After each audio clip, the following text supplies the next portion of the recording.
عمر فاروق رضی اللہ تعالیٰ عنہ کے بارے میں امام ابن جوزی نے لکھا ہے کہ رات کو نا گھر کے اندر بیٹھے بیٹھے اچانک رو پڑے حضرت عمر.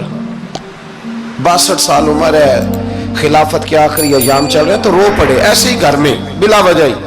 آپ کی اہلیہ نے, زوجہ نے بیٹے کو اٹھایا, فرمایا پتہ کرو تمہارے باپ کو کیا مسئلہ ہے, کہیں کوئی تکلیف تو نہیں, درد تو نہیں, صاحبزادے آئے. ابا جی کیا بات ہے؟ فرمایا اماں کو بلاؤ.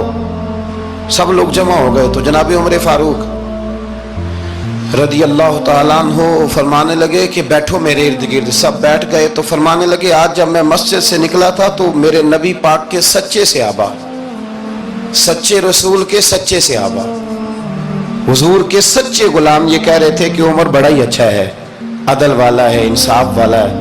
تو ابا جی اس میں رونے والی کیا بات ہے؟ تو فرمانے لگے ڈر یہ لگتا ہے کہ باہر تو میں اچھا تھا, کہیں گھر میں تو نہیں کوتاہیاں کرتا رہا. میری بات پہ توجہ کرنا. کہیں گھر میں آپ باتیں سن لیں تو شاید جتنی میں کرتا ہوں دوسرا کار ہی کوئی نہ سکے, لیکن جب عمل کے راستے پہ ہم نکلتے ہیں تو وہ مسدود ہے, وہ بند ہے. عمل کس نے کرنا ہے؟ آپ کوئی آیت پڑھیں تو یہاں غلطی نکالنے والے 20 لوگ مل جائیں گے, 20 لوگ, لیکن اس آیت پہ عمل کرنے والے کتنے ملیں گے؟ تو حضرت عمر فاروق رو رہے تھے, کہنے لگے کہیں تمہارے حقوق تو نہیں پامال کرتا رہا. تو آپ کی اہلیہ نے جب سنا تو وہ کہنے لگی عمر مجھے تو بڑا پرانا شکوہ ہے, آپ کا جاہ و جلال اتنا تھا میں بات نہیں کر سکی. عمر تم نے سارا دن مسجد میں گزار دیا اور ساری رات نقاب اوڑھ کے مدینے کی گلیوں میں گزار دی, میں تو زندگی کی کوئی خوشی دیکھ ہی نہیں سکی. چاہ تو میرے اندر بھی تھے نا کہ میرا شوہر کچھ گھڑیاں بیٹھتا, کہیں مجھے لے کے جاتا, تو میں تو کچھ نہیں دیکھا, مجھے بڑا شکوہ ہے. تو حضرت عمر کہنے لگے چل اللہ کی رضا کے لیے معاف کر دے. بھئی معافی بیوی سے نہیں مانگی جا رہی, معافی اپنی غلطی کی مانگی جا رہی. یہ سمجھ لیں, بیوی کے لیے تو خامد کا بہت بڑا مقام ہے نا, لیکن یہاں غلطی کس بات کی ہے؟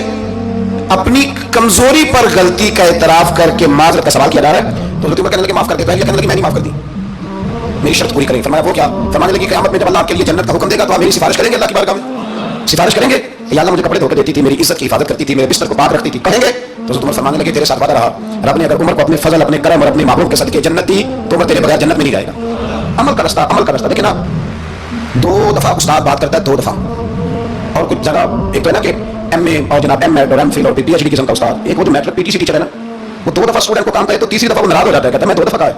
بچے کو آپ 2 دفعہ کہتے ہیں, اگر تیسری دفعہ کہنا پڑے تو غصہ آتا نہیں آتا, ایک تو 3 دفعہ کہا تو سمجھ نہیں رہا بات کو. اور اگر اللہ کریم قرآن مجید میں سینکڑوں دفعہ کہ نماز پڑھو, سینکڑوں دفعہ, اور یہ بہانے کر رہا ہے, یہ بھی پروگرام بنا رہا ہے, پھر کہتا ہے میں بے چین رہتا ہوں, میں بے قرار رہتا ہوں. عمل کا راستہ اس کو اختیار کریں, آپ سکون میں رہیں گے. بد عمل آدمی اور بے عمل آدمی یہ ہمیشہ پریشان رہتے ہیں.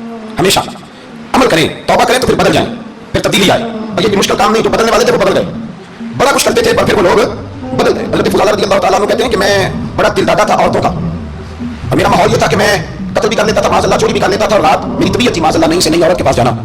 کتنے ابو جہل نے اعلان کیا کہ جو نبی پاک علیہ السلام کا سر اقدس معاذ اللہ کاٹ کے لائے گا, نقل کفر نہ باشد, 100 سرخ اونٹ انعام ملے گا. تو میں نے ارادہ کر لیا کہ میں بہت سارا انعام حاصل کروں گا.